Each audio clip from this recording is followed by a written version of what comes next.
আয়াত ৫১ قال ما خطبكن إذ راوتن يوسف عن نفسه قلنا حاش لله ما علمنا عليه من سوء قالت امرأة العزيز الآن حصحص الحق أنا راودته عن نفسه وإنه لمن الصادقين অনুবাদ রাজা নারীদেরকে বলল, যখন তোমরা ইউসুফ থেকে অসৎ কাজ কামনা করেছিলে তখন তোমাদের কি হয়েছিল?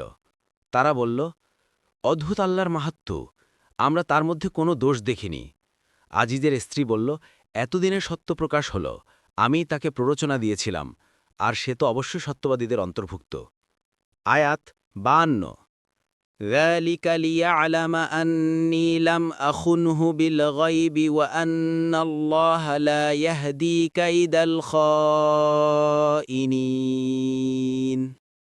অনুবাদ এটা এজন্যে যে যাতে সে জানতে পারে তার অনুপস্থিতিতে আমি তার প্রতি বিশ্বাসঘাতকতা করিনি এবং নিশ্চয় আল্লাহ বিশ্বাসঘাতকদের ষড়যন্ত্র সফল করেন না। পরবর্তী তাফসিরে যেতে ভিডিওটি শেষ হওয়ার পূর্বেই এই বক্সে ক্লিক করুন।